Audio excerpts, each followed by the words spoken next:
सब कुछ मन पर निर्भर है। बिना मन की शुद्धता के कुछ भी पाया नहीं जा सकता। कहा गया है, गुरु, कृष्ण, वैष्णव तीन की दया हुई, एक की दया बिना जीव की दुर्गति हुई। यह एक मन ही है। साधक के मन को दयालु होना चाहिए। भगवान का दर्शन मिलने से साधक को भला और क्या मिल जाता है? क्या उसके दो सींग निकल आते हैं? नहीं, उसका मन शुद्ध हो जाता है तथा विशुद्ध मन से ज्ञान और चेतना प्राप्त होती है। जिसका मन शुद्ध होता है वह सभी को शुद्ध समझता है। जब साधक शुद्ध मन से जप करता है तब उसे लगता है कि भगवान का नाम सहज रूप से अंतरतम से स्रोत के समान ऊपर उठ रहा है। उसे जप करने में प्रयत्न नहीं करना पड़ता। जप ध्यान आलस्य त्याग कर नियत समय में करना चाहिए। मन तो स्वभाव से ही चंचल है, इसलिए शुरू में मन को स्थिर करने के लिए प्राणायाम करते हुए ध्यान किया जा सकता है। इससे मन को स्थिर करने में सहायता मिलती है, लेकिन इसे अधिक नहीं करना चाहिए। इससे सिर गर्म होता है।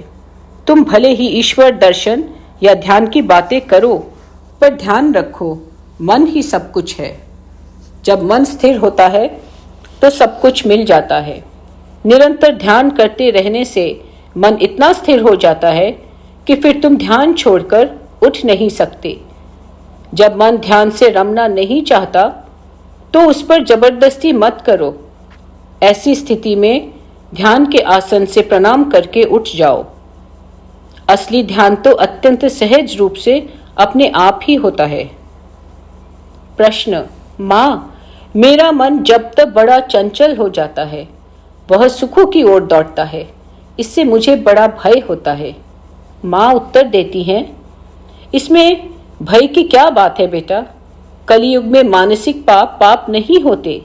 इस प्रकार की चिंताएं अपने मन से निकाल दो। तुम्हें भय करने की कोई आवश्यकता नहीं है। मन एक उन्मत्त हाथी के समान है, हवा की चाल से चलता है।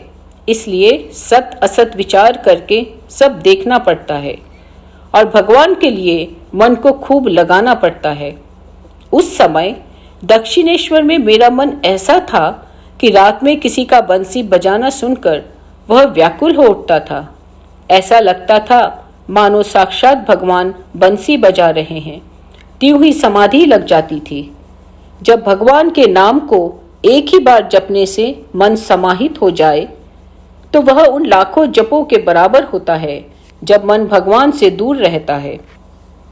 तुम भले ही दिन भर भगवान का नाम जपते रहो, पर अगर तुम्हारा मन दूसरी जगह है तो उससे विशेष लाभ नहीं होता। नाम जप एकाग्रता के साथ होना चाहिए। बहुत तपस्या करने से ही मन पवित्र होता है। भगवान तो पवित्रता स्वरूप हैं और उन्हें बिना तपस्या के प्राप्त नहीं किया जा सकता। रोज 15-20 हजार जप करने से मन स्थिर हो जाएगा। यह नितांत सत्य है। मैंने स्वयं इसका अनुभव किया है। उन लोगों को पहले ऐसा करने दो, इससे कुछ लाभ न हो तो कहें। अगर मन एकाग्र न हो तो भी मंत्र जप नहीं छोड़ना चाहिए। अपना कामकाज करो। निरंतर जप करते रहने से मन निवात निष्कंप दिए की लौ के समान हो जाता है। हवा ही लौ को कंपित करती है। इसी प्रकार हमारी वासनाएं और इच्छाएं मन को चंचल बनाती हैं। मन कठिन तपस्या करने के बाद ही शुद्ध होता है। नियमित अभ्यास के बिना कुछ भी नहीं पाया जा सकता। शुद्धता और अशुद्धता मन में ही होती है। मनुष्य पहले अपने मन को दोषी बनाकर फिर दूसरे का दोष देखता है। दूसरे का दोष देखने से उस दूसरे का क्या बिगड़ता है? अपनी ही हानि होती है। बचपन से ही मेरा यह अभ्यास था कि मैं किसी का दोष नहीं देख सकती थी। यही एक बात मैंने जीवन में नहीं सीखी। ठाकुर का कार्य करो और उसके साथ साधन भजन भी करो। काम काज करते रहने से मन में फिजूल के विचार नहीं आते। अगर कोई काम धाम नहीं करके खाली बैठा रहता है तो उसके मन में नाना प्रकार के विचार आते रहते हैं। यदि भगवान में तुम्हारा मन न लगे तो तुम उसके नाम का जप कर मन लगा सकते हो। तुम स्वयं पानी में कूदो या कोई दूसरा तुम्हें धक्का देकर पानी में डुबो दे, दोनों ही स्थितियों में तुम्हारे कपड़े भीगेंगे ही, है ना? जब तक मन कच्चा है प्रतिदिन ध्यान करो। ध्यान के अभ्यास से मन एकाग्र हो जाएगा। हमेशा सत असत का विचार करते रहो और मन को ईश्वर पर लगाए रखो।